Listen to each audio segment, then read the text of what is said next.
नमस्कार, यह है कहानियों का अद्भुत संसार किस्सा कहानी। और किस्सा कहानी में मैं मंजीत ठाकुर आपको सुना रहा हूं आचार्य चतुरसेन शास्त्री का लिखा उपन्यास व्यंग रक्षामा, जिसका अध्याय 24, जिसका शीर्षक है शूर्पणखा का प्रेमी।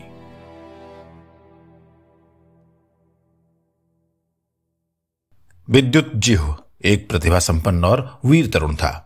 अपने असाधारण विक्रम से उसने वो द्वीप जय किया था और हर बार राक्षसों को उससे हार कर भागना पड़ा था। परंतु उसने अभी लंका में प्रकट नहीं किया था कि वही कालिकेयों का सरदार है। शूर्पणखा के अतिरिक्त ये कोई नहीं जानता था कि वो कालिकेय दानव है। विद्युतजिह्व के कंधे पर एक भारी हरिण का भार था। एक जीर्ण किंतु विशाल घर के फाटक पर आकर वो तनिक ठिठका, फिर वो भीतर घुस गया। उस समय घर के विशाल प्रांगण में अंधेरा छाया था। वो दालान पार कर भीतर चला गया, जहां बहुत से राक्षस, दैत्य, दानव, नर नारी, बालक बैठे खा पी रहे थे। सबके हाथों में बड़े बड़े भुने हुए मांस खंड थे और मद्य के भरे भांड उनके आगे धरे थे। वो उन पर भेड़ियों की भांति जल्दी जल्दी तीखे दांतों का प्रहार कर रहे थे तथा मद्य पी रहे थे। विद्युतजिह्व ने कंधे का भार एक और सहन में पटक दिया। फिर उसने इधर उधर देखकर एक राक्षस लड़की को संकेत से निकट बुलाकर कहा, अरे शर्मा, इन पक्षियों को मेरे लिए झटपट अभी भून दे। शर्मा गई और पक्षी भून लाई। इसके बाद शर्मा ने उसे एक भांड मद्य दिया। विद्युतजिह्व ने उसे पान कर लिया तो शर्मा ने पूछा, एक भांड मद्य और दूं? नहीं, विद्युतजिह्व ने लापरवाही से कहा और पीठ पर तरकस बांधा। तो विश्राम कर, मैंने व्याघ्र चर्म शिलाफलक पर बिछा दिया है। नहीं, अभी मुझे जाना होगा, तो सो रह, अब रात को मेरा आना संभव नहीं है। बालिका ने आकुल नेत्रों से तरुण को देखा। वो उदास हो गई, पर विद्युतजिह्व ने इस पर ध्यान नहीं दिया। वो अपना शूल हाथों में तौल रहा था। बालिका ने कुछ भयभीत होकर कहा, मत जा, विश्राम कर। जाना होगा? कहां? द्वीप के दक्षिणांचल में। पितृचरण बहुत दिन बाद घर आए हैं, अभिनंदन करूंगा। तो अभिनंदन करके रात को आना, ना हो तो प्रभात में जा। बहुत दूर है, रात में लौट नहीं सकूंगा, सुबह तक ठहर नहीं सकता, पितृचरण पर संकट आ सकता है। वो राक्षसों का पुर है, वहां मातृचरण का निवास है। वो पुरुष भी राक्षस है जिसे मातृचरण ने घर में डाल दिया है। संवाद वाहक ने कहा है कि पितृचरण पर संकट आ सकता है। तो मैं भी तेरे साथ चलती हूं, लड़की ने कहा। विद्युतजिह्व हंस दिया। उसने कहा, तू क्या मुझसे अधिक लक्ष्य भेद करती है? जा, सो रह, परंतु ठहर, मूर्ख की स्त्री और बालक को तूने खिलाया पिया कुछ? एक शूकर उसे दे दिया और एक मद्य भांड। तो ये स्वर्ण मुद्राएं भी उसे दे दे, कदाचित उसे इनकी आवश्यकता है। उसने मुट्ठी भर स्वर्ण मुद्राएं अपने चर्म बंध से निकालकर बालिका की हथेली पर रख दी। इसी समय एक वृद्ध दानव हाँफता हुआ आया। उसने कहा, विद्युतजिह्व, उसने तेरे पिता का वध कर दिया। किसने? तेरी माता ने। तूने देखा? मैंने उसे घर के द्वार पर आते देखा। द्वार पर तेरी माता ने उसकी अभ्यर्थना की और वो उसे भीतर ले गई। ज्यों ही उसने शस्त्र खोल कर रखे, उसने उनका वध कर डाला और शव खींचकर चतुष्पथ पर डाल दिया। क्या वो उसका राक्षस पति भी वहीं था? नहीं, अकेली उसी ने पितृचरण का वध किया। अच्छा, तू द्वीप में जाकर सब कालिकेयों को शस्त्रबद्ध कर, जहां मृत पितृचरण है वहां ले आ। और यह कहकर विद्युतजिह्व तीर की भांति वहां से चल दिया। इस समय चारों दिशाओं में अंधकार फैल गया था। विद्युतजिह्व अंधेरी और सूनी गलियों को पार करता हुआ सीधा समुद्र तीर की ओर जा रहा था। वो तेजी से अपने गंतव्य पर बढ़ा जा रहा था। सामने ही एक पर्वत की उपत्यका थी, वो उसी ओर बढ़ रहा था। अंततः वो अपने गंतव्य पर पहुंच गया।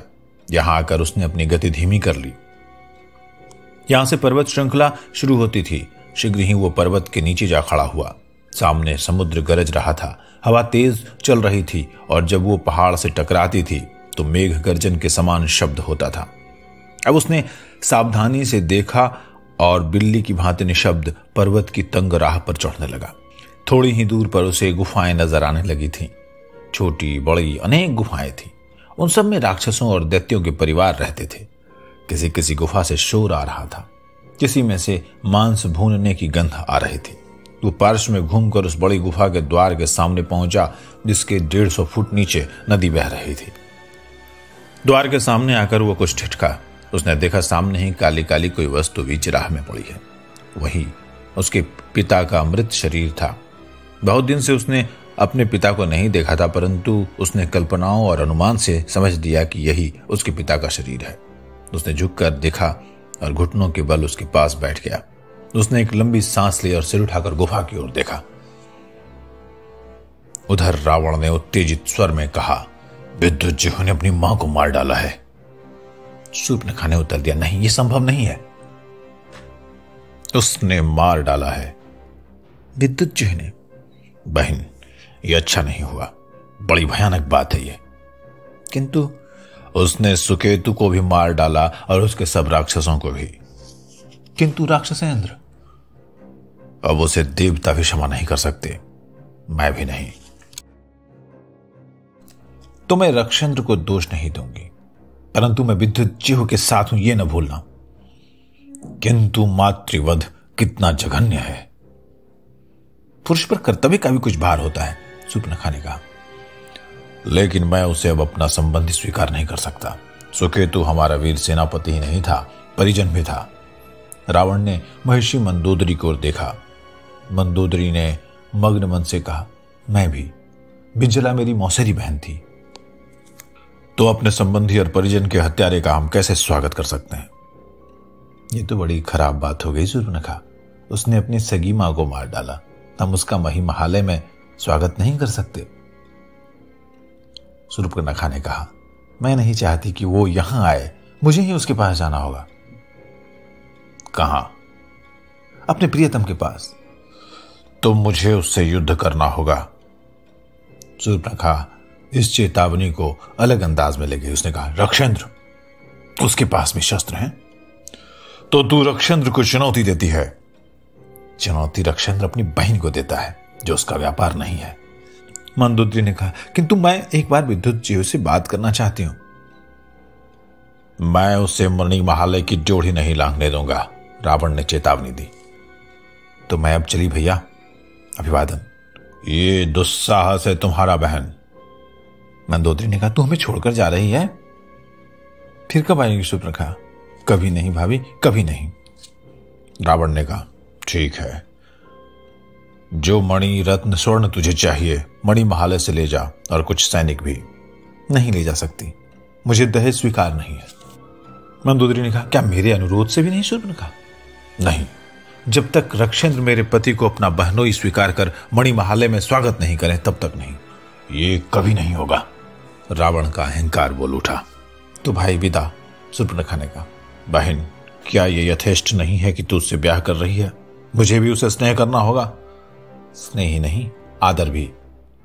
तुम जब तक उसे बहनोई और निरपराध कर्तव्यनिष्ठ पुत्र नहीं समझते, हमारी राह जुदा है। इतना कहना रावण को गुस्सा दिलाने के लिए काफी था। ओह शूर्पणखा, मुझे उससे युद्ध करना ही पड़ेगा, ये मेरी कुल प्रतिष्ठा का प्रश्न है। तो भाई, हम सब कालिके लोग अश्मपुरी में तुम्हारा स्वागत करेंगे।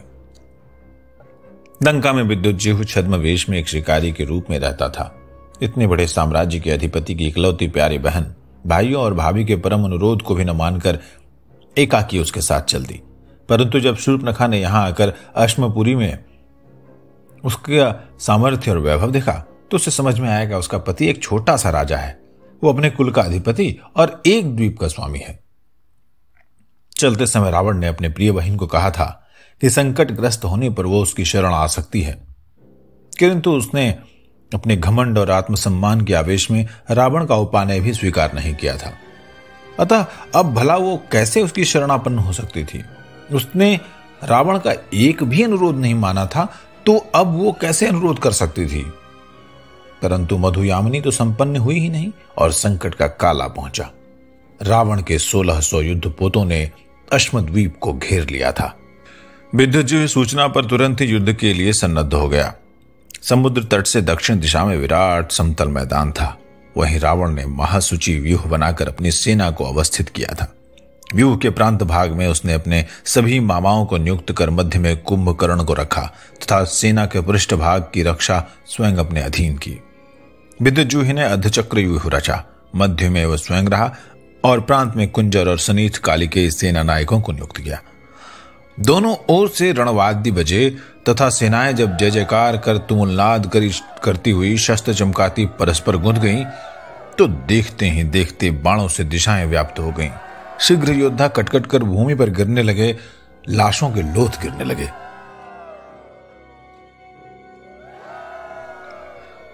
लोथों के ढेर लग गए। इसी समय विद्युज्जु रावण के समकक्ष पहुंचा। रक्षेंद्र, मेरी पत्नी और तुम्हारी भगिनी शूर्पणखा ने मुझसे अश्मपुरी में तेरा स्वागत करने को कहा था, तो वो मुझे याद है, तो मैं अश्मपुरी में तुम्हारा स्वागत करता हूं शरणापन्न होकर। विद्युज्जु ने कहा, नहीं, अश्मपुरी का अधिपति और तुम्हारा भग्निपति होने के नाते। तो किस भांति स्वागत करना चाहता है हे भग्निपति? विद्युज्जु ने कहा, यदि तू शस्त्र भूमि पर रख दे जैसे मैंने रख दिया है तो तेरा चिरकिंकर होकर, नहीं तो तू मुझे अपने साथ द्वंद्व युद्ध की प्रतिष्ठा दे। और फिर ये दोनों अप्रतिम योद्धा संग्राम में भिड़ गए। विद्युज्जु पहले ही रावण के परशु का करारा घाव खा चुका था। अब वो बारंबार रक्त बहने से अशक्त होकर सुस्त हो गया, कई नए घाव खा गया। रावण ने कहा, विद्युज्जु शस्त्र रख दे और रणापन्न हो।